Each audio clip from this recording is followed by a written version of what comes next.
Assalamualaikum warahmatullahi wabarakatuh. Shalom Om Swastiastu, Namo Buddhaya, Salam Kebajikan.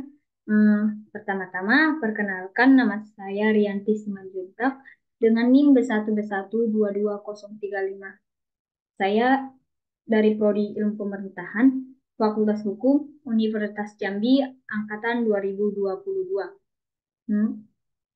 Jadi, di sini saya akan membahas mata kuliah mengenai potensi keuangan daerah berbasis lingkungan, yaitu mengenai green economy. Jadi apa sih green economy itu? Mari kita bahas bersama-sama.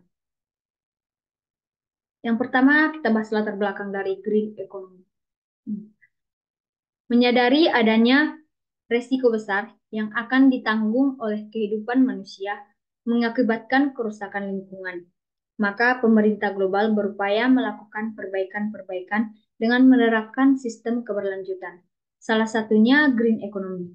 Green economy atau ekonomi hijau merupakan sistem yang berupaya menerapkan keselarasan antara kegiatan ekonomi dengan pelestarian lingkungan untuk generasi selanjutnya.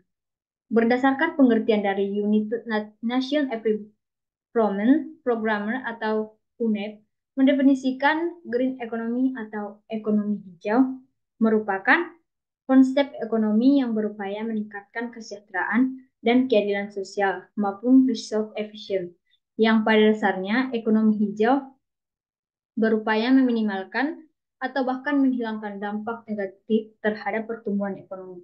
Sebab sejauh ini pertumbuhan ekonomi selalu berbanding terbalik dengan pelestarian lingkungan dan kelangkaan sumber daya alam.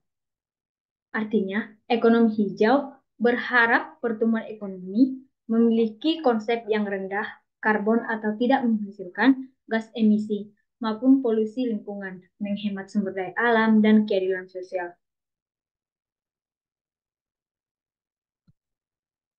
Selanjutnya, definisi dan konsep dari green economy. Ekonomi hijau atau green economy adalah konsep ekonomi yang bertujuan untuk mengurangi emisi karbon dan mengurangi penggunaan bahan bakar fosil, serta mengurangi polusi dan mengurangi penggunaan sumber daya alam yang tidak berkelanjutan. Konsep ekonomi hijau bertujuan untuk mengurangi emisi karbon dan mengurangi penggunaan bahan bakar fosil, serta mengurangi polusi dan mengurangi penggunaan sumber daya alam yang tidak berkelanjutan.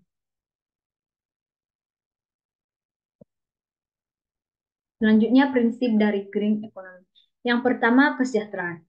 Menciptakan kesejahteraan yang sesungguhnya, berkelanjutan, dan bersama-sama melampaui kekayaan moneter, semata guna memprioritaskan pembangunan manusia, kesehatan, kebahagiaan, pendidikan, dan kebersamaan. Kedua, keadilan.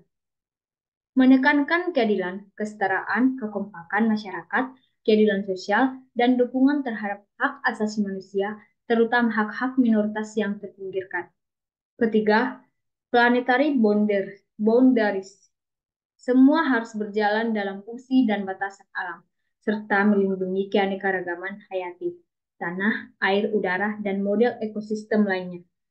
Dan keempat, keseimbangan 3P, atau people, profit, dan planet. Artinya, roda perekonomian semestinya tidak semata-mata hanya mengutamakan keuntungan, tetapi juga memanusiakan manusia yang berperan aktif dalam proses pembangunan. Selanjutnya, tantangan dari green economy. Yang pertama, human resource, yaitu menghadapi tantangan dalam mengkaji dan mengembangkan sumber daya manusia yang sesuai dengan perkembangan ekonomi hijau. Kedua, institutional design, mengembangkan sistem pemerintah, perundang-undangan, dan pelaksanaan yang sesuai dengan konsep ekonomi hijau. Ketiga, trade-offs, yaitu menghadapi tantangan dalam menyediakan pilihan yang baik antara peningkatan pendapatan, peningkatan kualitas hidup, dan peningkatan lingkungan. Yang keempat, pendanaan. Menghadapi tantangan dalam mengumpulkan dana yang cukup untuk mengembangkan proyek dan inisiatif yang mendukung ekonomi hijau. Kelima, kebijakan publik. Menghadapi tantangan dalam mengatur kebijakan publik yang efektif, efisien untuk mengembangkan ekonomi hijau. Yang keenam, kerjasama. meningkatkan kerjasama antara pemerintah, sektor bisnis, dan masyarakat sipil untuk mengembangkan ekonomi hijau. Yang ketujuh, teknologi.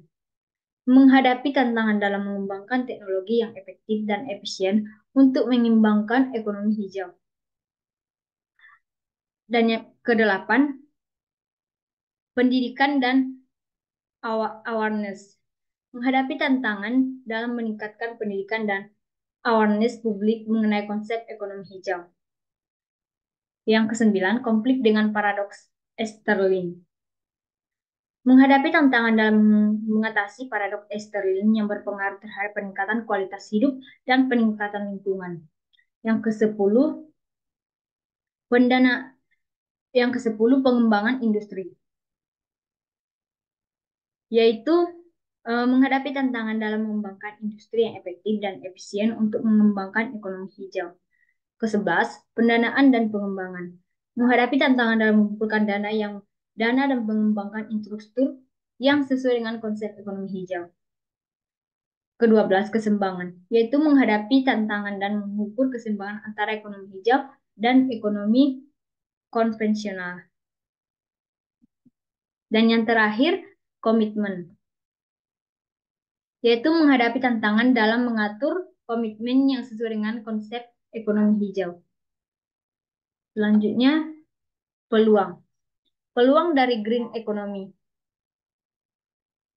Yang pertama, peningkatan kualitas hidup.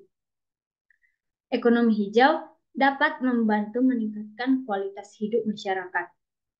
Kedua, peningkatan pendapatan. Ekonomi hijau dapat membantu meningkatkan pendapatan masyarakat. Dan yang ketiga, peningkatan lingkungan. Ekonomi hijau dapat membantu meningkatkan lingkungan. Dan terakhir, inovasi teknologi. Ekonomi hijau dapat membantu mengembangkan inovasi teknologi. Selanjutnya, peran pemerintah dalam pelaksanaan green economy. Yang pertama, pengurangan emisi gas rumah kaca.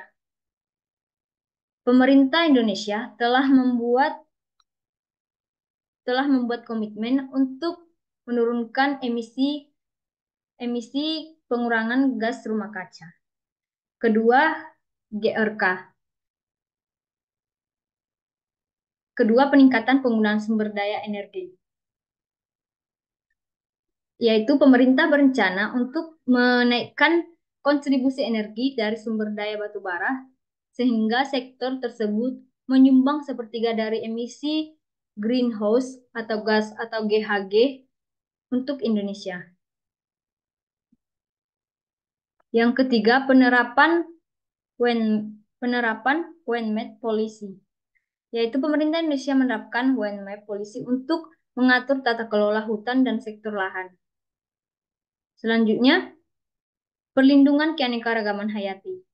Pemerintah Indonesia mengatasi perikanan ilegal dan melindungi keanekaragaman hayati laut, semuanya melibatkan rakyat. Selanjutnya, kebijakan, yaitu kebijakan pembangunan berskala nasional. Pemerintah Indonesia menerapkan kebijakan pembangunan berskala nasional untuk menggulirkan ekonomi hijau di berbagai sektor. Yang selanjutnya, kebijakan pembangunan berskala global. Pemerintah Indonesia berkolaborasi dengan negara-negara G20 dalam mendorong percepatan akselerasi upaya ekstrifikasi berbasis akses informasi, interaksi digital, serta peningkatan taraf kehidupan masyarakat melalui kegiatan ekonomi produktif dan terwujud secara inklusif. Selanjutnya, kebijakan pembangunan berskala regional. Pemerintah Indonesia menyediakan peluang dan tantangan dalam upaya transformasi menuju ekonomi hijau di regional level. Dan yang terakhir, kebijakan pembangunan berskala sosial. Pemerintah Indonesia mengusung kebijakan pembangunan berskala sosial untuk mencapai pembangunan berkelanjutan. Hal ini bertujuan untuk mengurangi emisi karbon dan mengurangi pembangunan bahan bakar fosil.